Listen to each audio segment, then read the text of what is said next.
everyone, and welcome along to another episode of the Supercup show here on SimNews.TV, where we take a look at the goings-on of the GPVWC Supercup and talk about the race that has just gone by. Joshua Anderson here, and as mostly ever, alongside me is Sam Jones, of course. Sam, great to have you with us once again, and British round of Supercup. Silverstone, great circuit, provided some fantastic action too, didn't it?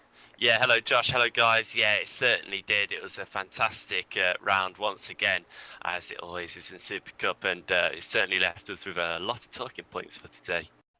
Yeah, we certainly do have a lot to talk about, so let's crack on by talking about qualifying and a rundown of the results from that. And it was none other than Stefan Ruold for Deltec Racing Team who got pole position. Now that will have set the Dutchman up very nicely. Of course, not had the best of seasons, but he's had a good season definitely, and a pole position for Britain would have given him a really good feeling going into that race, I'm sure. Jeffrey Fournier is second for Epic Racing, just 0.013 behind him. Fournier's just a tiny bit behind on that pace that we've seen him win races with then, and he will be equally as confident he would have been as Ruold going into the race. Then it was Alex Siebel in third place for Multiforce GP, then Dino Paolini fourth for Measure Racing, followed by Boya Malan qualifying in fifth for TG Racing. Jason Muscat sixth for Zederick, and then it was the two Evolution cars, 7 and 8, Dennis Jordan, Tobias Politek, both Germans qualifying very well indeed. Decent qualifying for Dawe Tapper as well, the Dutchman finding himself starting in 9th place, followed by Chris Shepard in 10th place for Hinds Motorsport. Then it would be Wupke Hoekstra in 11th for Measurick Racing, and then two Drake cars, Van der Voort and Harlanovic, 12th and 13th. Carlos Fernandez would start 14th for Multiforce GP, then Gerard Batala qualifying 15th for Racing Team Shorten, then the Cosmos Ikegar of Mike Quint in 16th place. Rob Mason starting 17th for Epic Racing, followed by Wesley Stefano in 18th, then Terence Grech in 19th place, and Edouard Batala rounding out the top 20 with Matt Strand 21st and last for Satellite Racing. And the whole field really just so close, really. 3.5 seconds separating everyone, and the top 17 cars by 1.1 seconds. Very close qualifying indeed, and it would be a brilliant race one as well, with Alex Siebel taking the win with a 49-minute race, just under 50 minutes in for Siebel, taking a brilliant win, and Jeffrey Fournier and Stefan Ruold second and third after battling for the whole race. Just as good as anyone else. 2 steps on the podium for them, 2 and 3. Then Paolini 4th, Jordan 5th, and Tapper rounding out your top 6, Sam. And this top 6, we're not expecting anyone else at the top, really. It's the regular guys at the top. Not really any surprises here. No, it's certainly not. Of course, they moved around a little bit compared to their grid position, but so there was a bit of change here or there. But it certainly is the case that these guys are consistently putting the results. And I think because how close it is this season in terms of the championship, I think the pressure really is on all of them to perform at every single race now. Yeah, the pressure really on just to get to the end, just and get as many points as they can, really is starting to become crunch time in this season. And, for the likes of Tapper, Jordan, Paolini, they're going to need these frontline results consistently to stay in the championship fight. Yeah, they certainly will do. And like we said before, consistency is very important in this series.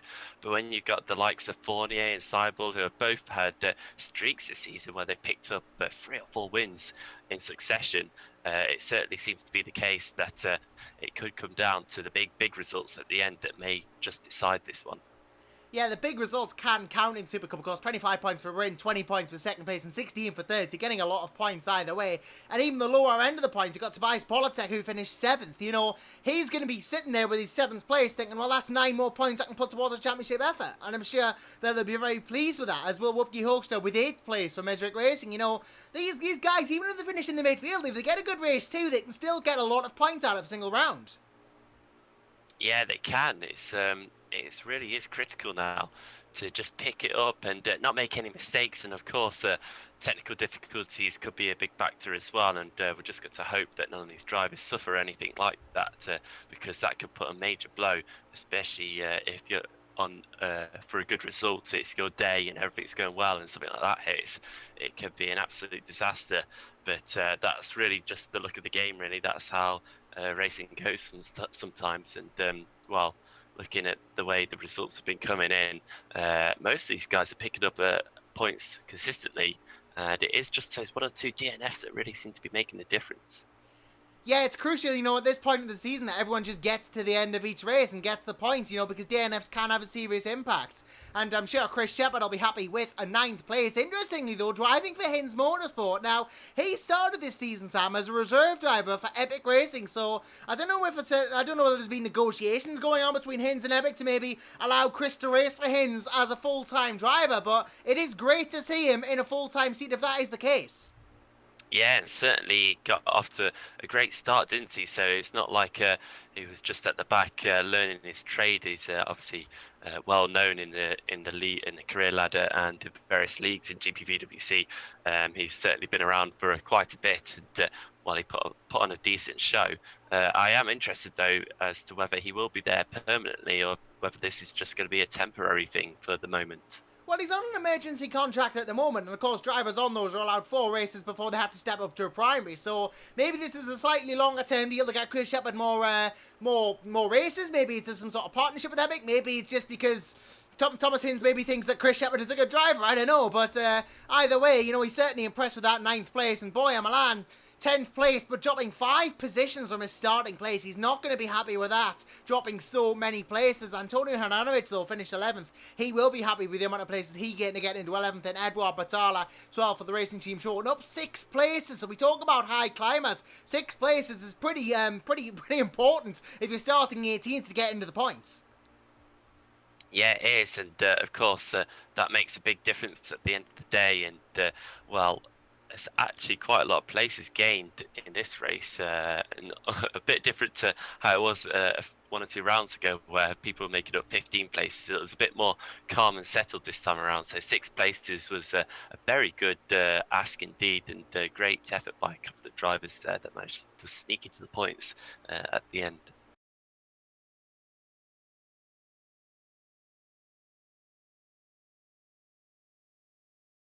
Yeah, even the drivers at the tail end of the points, I guess they'll be happy with what they got. And, you've got the likes of Rob Mason, who finished 13th, for Epic, going to be happy with 3 points. Mike Quinn gets Turks a point to the back for Cosmo Psyche.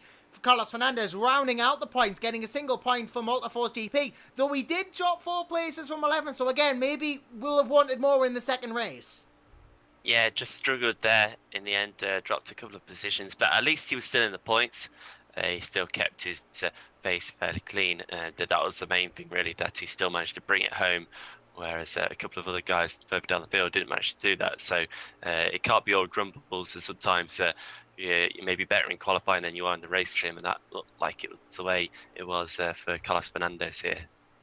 Yeah, Fernandez, still getting a point. And every point matters in Supercup this year because it is such a tight run competition. You've got these battles in the sort of areas of the fields, so you've got to be on your guard always. And Matt Strand will be devastated we've just missed out. But we did climb 5 places to a respectable 16th, and then Terence Grech started 17th and ended there. So maybe a bit of an off performance from Grech, but he'll have wanted more as well. Johan Lindberg in 18th place for Daltech Racing Team, and then the first of the non-finishers, Gerard Batala, 19th for Racing Team Shorten. Jason Muscat actually finished a lap down on Batala, over on the leader, and going behind Batala in 20th, and 3 non-finishers as well in Tom Van der Voort, Wesley Sforno, and Erhard Jajovski. And, Van der Voort to not finish and Jajovski to not finish.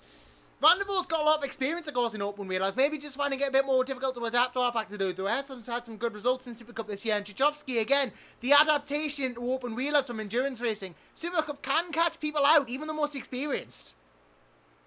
Yeah, definitely the 2 of them would probably hoped for a little bit more. Of course, they've only just come in the previous couple of rounds, so they just need a bit of time to acclimatise. And they both have picked up points so far this season, but it looks like it's just been a bit of a step back for both drivers here. And I'm sure they were a bit disappointed in that. But of course, from what they've managed to do in Canada previously, they can't be completely unhappy with how their few races have gone so far, and hopefully they'll both stick to it, because when they do actually get on with it and just have a good day in the office, they do seem to be able to pull out the results that are required.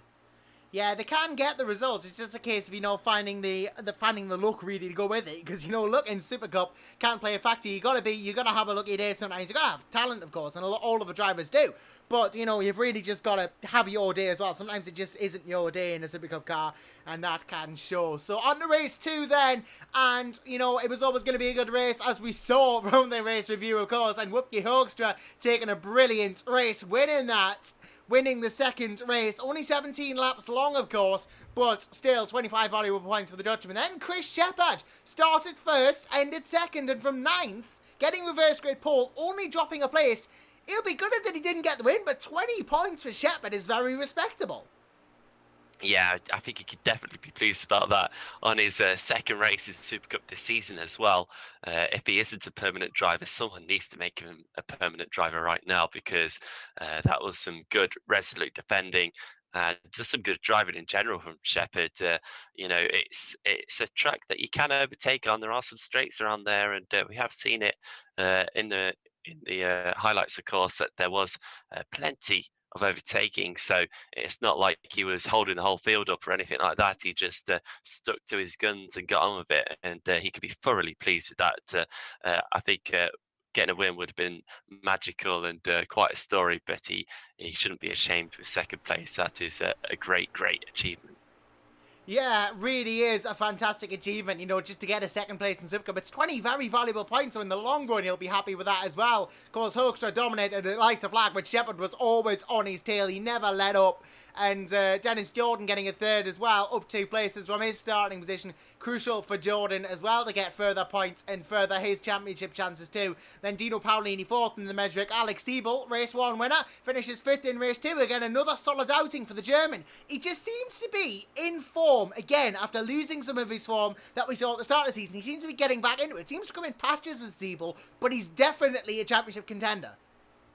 Yeah, it was. Monaco was a bit of a blip for him, and in some ways it wasn't really his fault. He just suffered some technical issues. But ever since then, in Canada last time out, and here as well in Silverstone, he's just done a fantastic job picking up 2 wins, a podium as well, and a 5th place in race 2 here. That's excellent for him, and it's just continuing that run, like you said, that he's been on. And he's just tried to regain the championship lead, which is what his ultimate aim is.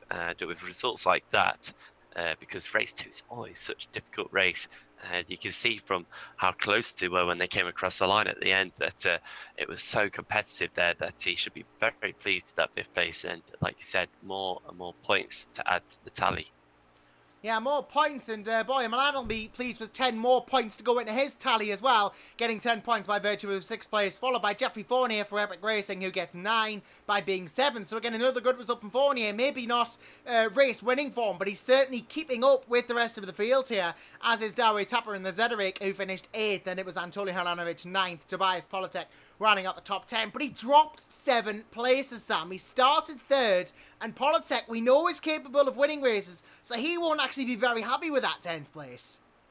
No, he won't be. He's done very well so far this season, but it does seem to be a bit of a mixed bag with him. That he just seems to have some races where he's really on it and the guy to beat, and then some other races where he just seems to struggle and he's further down in the lower end of the points, but always a point scorer, it has to be said. He's definitely a top 10 driver, just seems to struggle with pace. Maybe some tracks just don't quite suit him, or maybe it just goes to his head a little bit, but certainly a drop of 7th place is massive in race 2, and you'd expect that more from a guy that maybe just sneaked into the top 10 at the end of race 1 and then struggled with the pace in race 2, but I wouldn't expect that from Politek at all.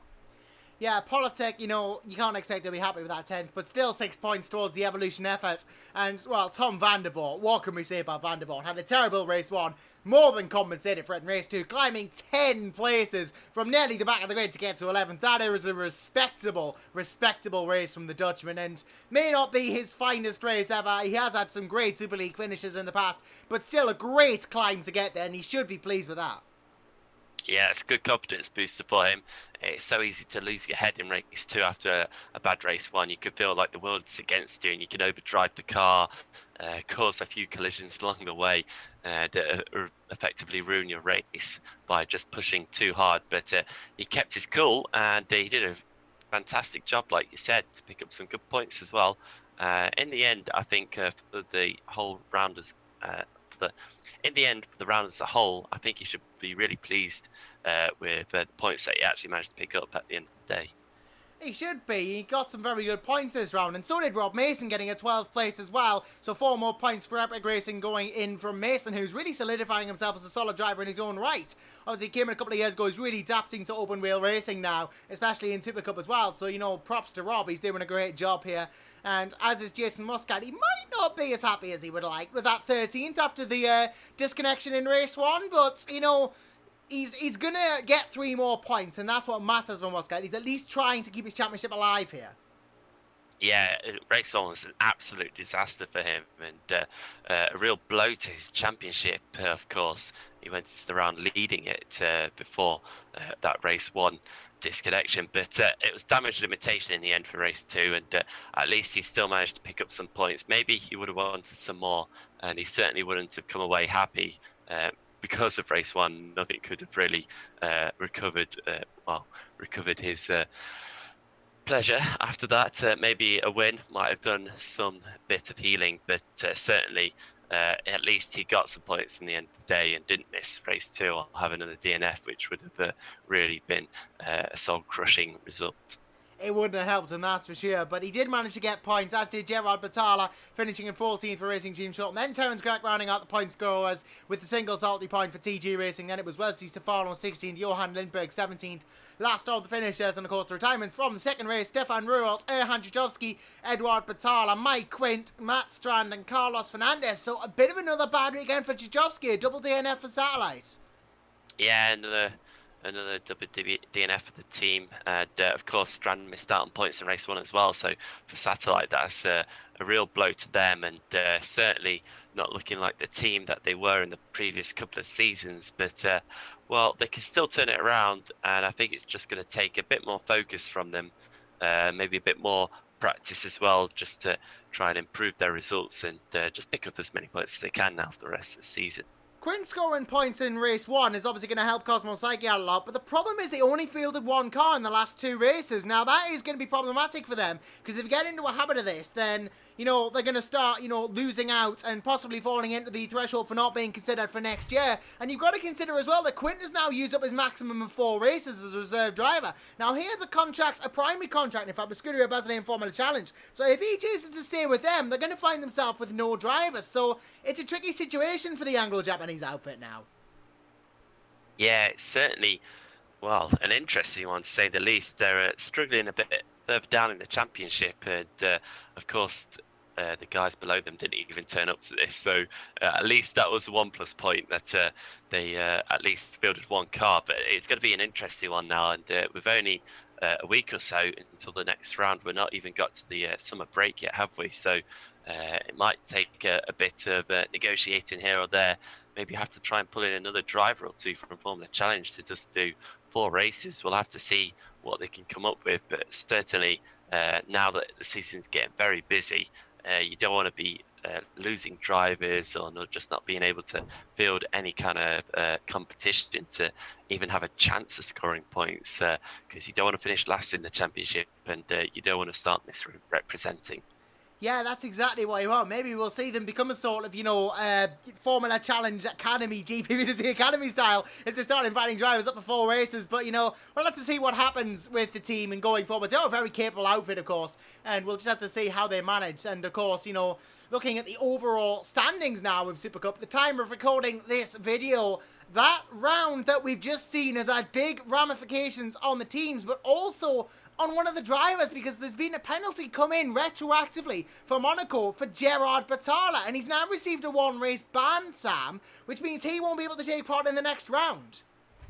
Yeah, it's something that just came in a little bit late. Of course, he was given a penalty for the incident in Monaco, where it would appear that he intentionally took out another driver in the race, apologised for it afterwards, and showed some remorse for what happened. But of course, historically now, anything like that where you intentionally take out another driver in any of the leagues in the career ladder, it is an automatic 1-race suspension. And that's been picked up by the DC team, and that's just what he's going to have to serve. So I assume it's going to be at the next race, because of course he took part in both the races here at Silverstone. So I guess he'll just have to sit the next one out and serve his punishment, and hopefully he's learnt from it and will come back a better driver. Yeah, of course, Gerard has had some good results this season, so we'll just have to see how it goes for him. Of course, that, problems at Monaco for him, but, hopefully he will come back from this 1-race suspension a better driver. And, of course, looking at the standings overall, big change in the standings, because Jeffrey Fournier retakes the lead of the Drivers' Championship with that bad round from Muscat. Fournier now leads on 211 points, and then just 4 points behind is Alex Siebel, who jumps up to second, really starting to put a hand on the title here, perhaps. Dino Paolini third, Jason Muscat fourth, 191 points for Muscat, 201 for Paolini. So 20 points separating the top four in the championship, Sam. It's so close.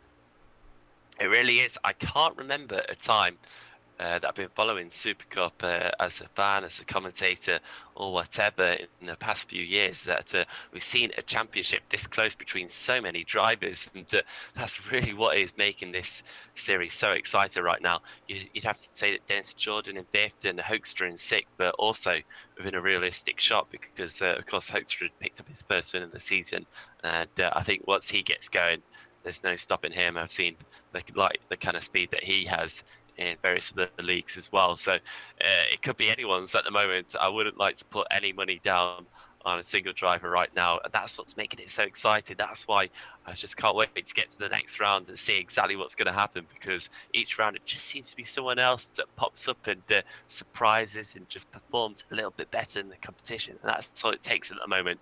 And that could be a crucial point in this championship, is who's suddenly going to build the momentum and take it on into the second half of the season. Yeah, who's going to get the momentum exactly? And of course, Jordan on 190 points, Wilkie Hoeks on 174. Maybe we'll see him light the Dutch touch paper and get a couple more wins this season, throw himself into the mix as well. And I'm sure Tobias Politek isn't out of this either. 158 points in 7th place in the championship, still a threat, as is Stefan Rualt. Even for the top 5, these guys are threats. 156 points for Rualt, just 2 points behind Politek, and then Milan 9th on 136th. Then it's Antonio Helanovic running out your top 10 of the drivers on 117 points. Then it's Darwin Tapper 11th on 90, Edgar Heath 12th on 72, then 44 points for Matt Strand in 13th place. Though Strand himself, we know him as a very capable driver, but it just hasn't really been his season, has it, Sam? No, it hasn't. It's been a bit of hit and miss. He's scored points more than he hasn't, which is good to see. In fact, that's probably the case for about the top 15 drivers, that they're all there because they've scored points in the majority of the rounds that they've competed in. But for Strand, maybe a couple of other drivers, they would have hoped for a little bit more. The real big points start to come when you get thoroughly inside the top 10. And I think that's what just separates the drivers that are doing an amazing job, a great job at the moment, and the drivers that are doing a good job. And maybe his luck will turn around. Maybe he'll find a bit more pace or something in the second half of the season, so let's not count him out. But at the moment, you have to say that he's done a good job, but maybe he wants to do a little bit better. Yeah, perhaps so. Maybe we'll see him, spur up in the second half of the season. Very capable drivers, we rightly say, but he is on the chase from the brothers Patala in the championship at the moment. Edward and Gerard on 14:38. Because, of course, we know, though, Gerard not taking part in the next round. So that gap may be going to increase from Strand to Gerard, but Edward could overtake him if he's not careful. Yeah, it looks like it's a case of little battles going on between various drivers in the championship right now, and a couple of other guys further behind. If they just have one good result, they're going to leapfrog quite a few and really jump up the standings in that kind of midfield battle that's going on right now. Yeah, and of course not just drivers between the battles, but drivers between the teams as well. Metric rating. Yeah, not just battles between the drivers, but battles between the teams as well going on. Metric Racing leading the teams championship coming out of this round on 375 points. Then 27 behind on 348 is Evolution. Then it's Zederic, 67 points behind. So again, as we say, we're seeing these sort of breaks. We're seeing Metric and Evolution. Then Zederic and the teams behind. Then teams behind as well. These sort of blocks forming. Yeah, it certainly seems to be a little bit more spread out in terms of the points in the teams championship at the very top compared to the drivers championship. But it's still close enough, and of course, with the amount of points that you could get in for, say, a first and second, well, that's a very rare to see a 1-2 for any team in Supercup. It's that competitive in the whole field that we probably won't see that too often. But certainly. Any team could jump up and have a good round and just move up a position or two in the championship. But at the moment, Mezerick are doing an excellent job with both their drivers, and that's why they're the guys leading the field. Yep, leading rightly Mezerick, and you've got the likes of Mezerick, Evolution Zederick at the top here. Zederick, though, starting to fall in the clutches of Epic Racing Team on 236 points in 4th place. Then Multiforce behind, just 10 points behind on 226. And TG Racing on 209. They're starting to fall into this sort of higher top echelon field to the likes of Multiforce and TG. They're starting to catch up. And even Deltec on 173 aren't that far behind. Yeah, certainly. And again, it's going to be a case of what can they do with the drivers that they've got at hand. Of course, Deltec have been switched around with a couple of other drivers this season. James Johnson started off, but he hasn't done the whole season, and a couple of other guys have come in along the way. But of course, Rual has been putting in the points as much as he can. With a few recent podiums, it's certainly helped boost the team, and maybe if they can get 2 drivers going, it could really be a force to be reckoned with. Yeah, perhaps so, and, well, of course, the likes of Rualt and Deltec really a force anyway in 7th place, the team. Then Drager Racing, big jump here, 47 points behind in 8th place, so this is kind of the start of the next block. Then Racing Team Shroton on 78 points, so another 40 behind, so Drake, under threat from RTS, but not quite in immediate threat at the moment. RTS 9th in the standings goes with the brothers Patala. Their consistent lineup all season, 78 points of course for them. Then 70 points for Satellite Racing, who didn't have a good day at the office this time around at all. Then 11th is Hins Motorsport, of course those 20 points for Shepard, boosting them straight up onto the back of Satellite. So maybe this is a bit of a resurgence for Hins. Yeah, it looks the case, isn't it? A huge haul of points in one round, and that's just kind of pushed them away from the bottom couple of teams and helped them catch up the likes of Satellite and RTS, like you were saying. And that's going to be interesting now because they do need someone like Shepard who can bring in the points each and every round. But we don't know if he's going to be there all the time, who's his teammate going to be. And will he be able to bring in the points as well? Because that's going to be important to how their season pans out now. Will they be a team near the bottom, or can they join the midfield? Yeah, it really just remains to be seen where they're going to go, but hopefully they'll do quite well. Of course, Cosmos Aki in 12th place at the moment on 30 points, and ST Racing not fielding any cars this round in last on 18. So, for Cosmos, as we mentioned, it's going to be interesting to see how they go from here, with Quint not being able to drive anymore, having got that podium on Monaco and already done 4 Supercup races, and for ST, if this is maybe the start of something, because, no cars fielded. They've always tried to field cars before. This is the first round where they haven't. Hopefully they'll be round for the next round, but if they're not, perhaps maybe trying to cut the losses. Yeah, it's a real interesting one, that is. A surprise to me because historically ST have been so good at fielding cars almost every single round that I can ever think of. They had a couple of drivers in there, and it's just a bit disappointed, but hopefully they'll be able to come back. It's not been the case quite as bad as last season, where we had a couple of teams that were just really struggling to field drivers come the end of the season. We hopefully don't want that, because we want to keep the grids as full as possible, which GPVWC are pretty good at over the years. They've always been good at keeping the fields healthy right up until the end, when some people might lose a bit of interest. So what ST are going to do in the next race or two, I think, really is going to reflect on their whole season. I just hope they can bring drivers in if they need to, or the drivers that they currently have are able to return. They've been on a bit of a decline ever since they came into Supercup, to be honest. Obviously, they're relegated from Super League, and now it looks maybe likely they're going to relegate again into Formula Challenge. But we've seen before with Scuderia Basilia, they relegated into Formula Challenge and they thrived. So maybe if they do relegate, do you think that might be what they need?